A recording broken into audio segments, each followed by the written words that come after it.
નમસ્કાર ખેડૂત મિત્રો, સ્વાગત છે બધા મિત્રોનો અમારી યુટ્યુબ ચેનલમાં. હું છું આપનો મિત્ર ભાવિક વઘાસિયા.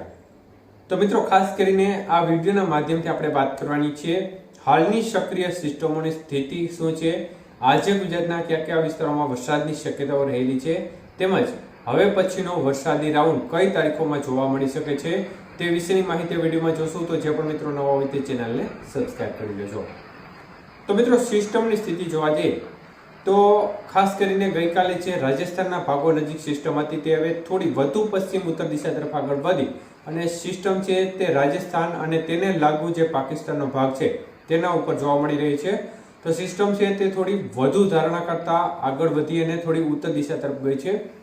તો મિત્રો, ખાસ કરીને આ સિસ્ટમ હાલ વેલમાં લો પ્રેશર સ્વરૂપે જોવા મળી રહી છે અને ગઈકાલે જે ખાસ કરીને ઝારખંડ નજીક જે લો પ્રેશર જે ડિપ્રેશન સિસ્ટમ હતી તે હવે થોડી નબળી પડી અને વેલમાં લો પ્રેશરમાં ફેરવાય છે અને આ સિસ્ટમ છે તે હાલ ઉત્તર પ્રદેશના વારાણસી નજીક જોવા મળી રહી છે. તો આ સિસ્ટમ ક્રમશઃ હવે ત્યાંથી પશ્ચિમ દિશા તરફ આગળ વધશે, એટલે કે મધ્યપ્રદેશ અને ત્યારબાદ તે રાજસ્થાનના ભાગો પર જવાની શક્યતાઓ દેખાઈ છે.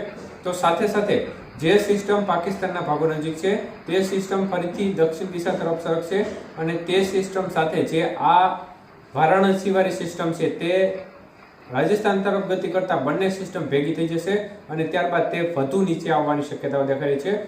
તો આ તમામ પરિસ્થિતિઓ વચ્ચે ગુજરાતના ભાગોમાં એક પ્રકારે ફરીથી વરસાદના રાઉન્ડની શક્યતાઓ દેખાઈ છે આ બંને સિસ્ટમની અસર હેઠળ.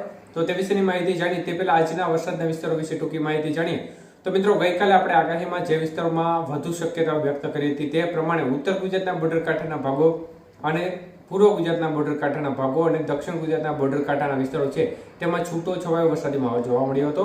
તો આજે ખાસ કરીને તે વિસ્તારોમાં જ વધુ શક્યતાઓ છે, પરંતુ વધુ શક્યતાઓ આજે ઉત્તર ગુજરાતના બોર્ડર કાંઠાના ભાગો અને પૂર્વ ગુજરાતના ભાગો જે બોર્ડર કાંઠાના છે તેમાં રહેશે. દક્ષિણ ગુજરાતના ભાગોમાં આજે થોડું વરસાદનું જોર ઘટે, પરંતુ ત્યાં પણ આજે બોર્ડર કાંઠાના વિસ્તારોમાં થોડી સંભાવનાઓ રહે. તો મિત્રો, ખાસ કરીને હાલની જે સ્થિતિ જોવા જઈએ તો સિસ્ટમ છે તે ફરીથી દક્ષિણ દિશા તરફ નીચે આવી અને કચ્છના ભાગો નજીક આવવાની શક્યતાઓને પગલે ફરીથી 19 તારીખથી વરસાદની ગતિવિધિમાં વધારો થાય તે પ્રકારની શક્યતાઓ દેખાઈ રહી છે અને 19, 20, 21 અને સંભવિત જો થોડું સિસ્ટમ છે તે વધુ રોકાય તો આ સમયગાળા દરમિયાન 22 તારીખ સુધી છૂટો છવાયો વરસાદી માહોલનો આમ જોવા જઈએ તો એક નાનકડો વરસાદનો રાઉન્ડ જોવા મળે તે પ્રકારની શક્યતાઓ દેખાઈ રહી છે 19 થી 22 તારીખમાં, જેમાં હાલની સ્થિતિ પ્રમાણે વધુ લાભ છે તે કચ્છના ભાગો અને ઉત્તર ગુજરાતના ભાગોમાં મળવાની શક્યતાઓ દેખાઈ રહી છે. પશ્ચિમ સૌરાષ્ટ્રના ભાગોમાં પણ વરસાદની શક્યતાઓ આ સિસ્ટમના કારણે દેખાઈ રહી છે. જો સિસ્ટમ વધુ નીચે આવે અને કચ્છ અને પશ્ચિમ સૌરાષ્ટ્રના ભાગોમાં આવે તો આ સંજોગોમાં સિસ્ટમનો વરસાદનો લાભ છે તે ગુજરાતના ઘણા ખરા વિસ્તારોમાં મળી શકે છે. જોકે આ વરસાદ છે તે પણ છૂટો છવાયો હશે, ઝાપટાથી માંડી હળવો મધ્યમ વરસાદની શક્યતાઓ રહેશે. આ રાઉન્ડમાં એક પ્રકારે નાનકડો વરસાદનો મિની રાઉન્ડ ગણી શકાય તે પ્રકારનો છૂટો છવાયો વરસાદનો રાઉન્ડ 19 થી 21, 22 તારીખ સુધીના સમયગાળા દરમિયાન જોવા મળે તે પ્રકારની શક્યતાઓ છે. ત્યાં સુધી મુખ્યત્વે વાતાવરણ છે તે કદરે ચોખ્ખું રહેવાની સંભાવના છે. છૂટા છવાયા ઝાપટા સીમિત વિસ્તારમાં પડશે, બાકી મોટા ભાગે એકંદરે વાતાવરણ ચોખ્ખું રહેવાની સંભાવના દેખાઈ છે સીમિત વિસ્તારોમાં રેડ ઝાપટાને બાદ કરતા.